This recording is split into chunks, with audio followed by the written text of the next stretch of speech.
Hey everyone, my name is Andre Peras, and with the end of the year rapidly approaching, I'm constantly thinking about all the great music I've listened to this year.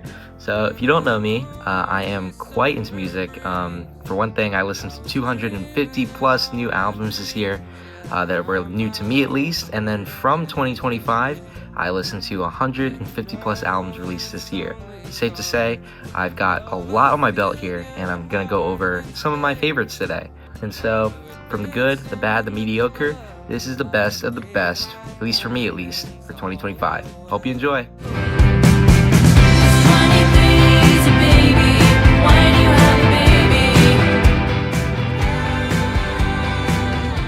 Starting in the number 5 slot, we do have Blondshell's album, If You Asked for a Picture.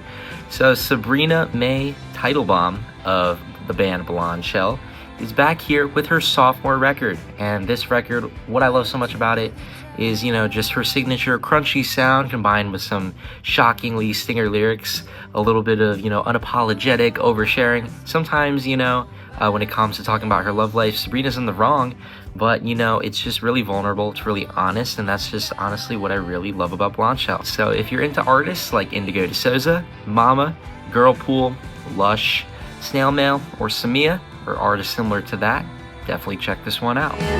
Someone always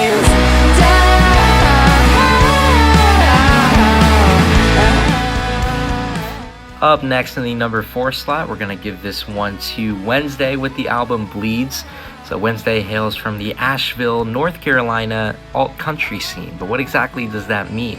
So while I may say alt-country, this still pretty much leans indie rock, but a little bit more specific. So this record had lots of subtle southern drawl, sentiments, and it was a nice mix of noisy rock as well as, nice soft rock. Wednesday, the band would make it flow seamlessly back to back.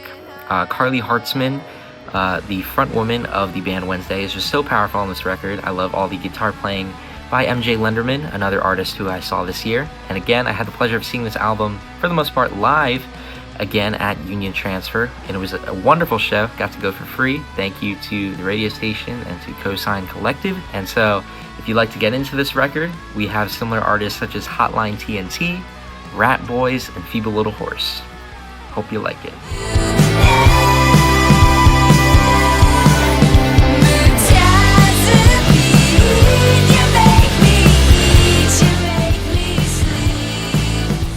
Alright, and this next record at number 3 is quite a big deal to me, and it's because it comes from one of my favorite songwriters of all time, let alone one of my favorite artists of all time in general, and it is from Hayley Williams, the frontwoman of Paramore, and her new album, Ego, Death, and a Bachelorette Party.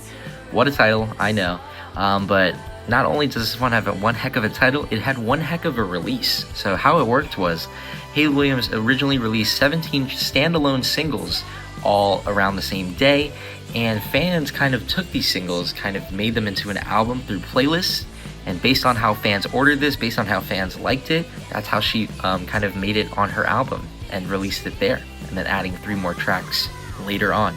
So it was very cool in that regard. It was very original kind of a release, and it was also just felt kind of fan-made, and so I just really love that approach Hayley took to her album, and I think the music also speaks for itself, kind of documenting very raw and personal parts of her life. So yeah, if you like artists, of course, like Paramore, Arlo Parks, Haim, King Princess, Lucy Dacus, or St. Vincent, I really think you'll dig this record.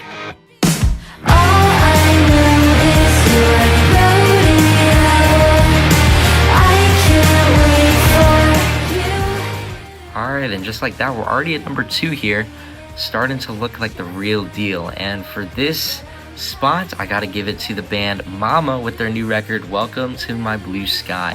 Ever since I've caught Momma opening for Snail Mail a couple of years ago, another fellow band of the scene, I caught them in Asbury Park at the Stone Pony, and this record inspired me to catch them again at the Asbury Lanes later in the year this year. So why do I love this record so much? Well, it kind of just sums up exactly what I want out of albums sometimes, in terms of what I like from it sonically. So I love 90s inspired music and this whole new movement we've got going on across all genres. But particular here, this kind of hones in on a kind of fusion that people like to call bubble grunge. So this means that the vocals are kind of, bubblegum pop inspired. They're sweet. The hooks are catchy, but then also it combines the harder, crunchier guitars of the grunge genre, really big in the 90s.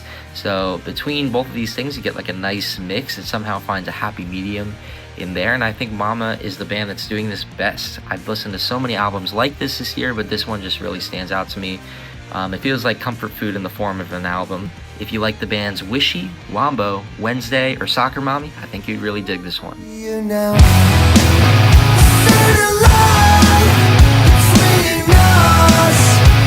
I can't know, I see how it is. This record defined my year, and it is Eternal Youth by The Starting Line.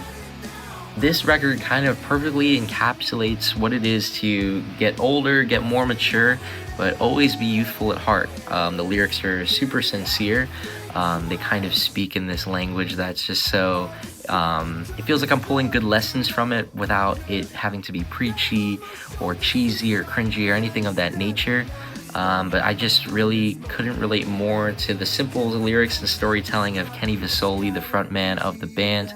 And yeah, they're just one of my favorite things in general about The Starting Line is how they're able to, really shout and be, like I said, kind of inspired by hardcore bands, but it's really still driven by melody. Throughout all of these songs, sure, they may be harder tracks than what you typically listen to when it comes to rock, but there's always a really tight melody to it, a really fun chorus to sing. They're all kind of like teenage anthems for those of us that have grown older. And when I think of what it's like to be 19, when I think of what 2025 is like for me, I'll definitely think of the sounds of this album. So really quite special, holds a dear place in my heart. But yeah, on that note, that is Eternal Youth by The Starting Line. Definitely check this one out if you check out anything from this video.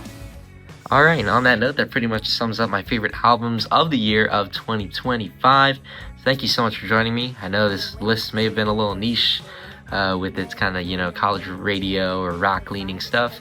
But that's just me being honest as to what my favorites are. But if I missed something that you really loved, drop a comment below as to what your favorite album of the year was, or even if I got to it. I want to know, get to know those favorites. Maybe something I haven't heard of or listened to that I should really put on my list. Let me know.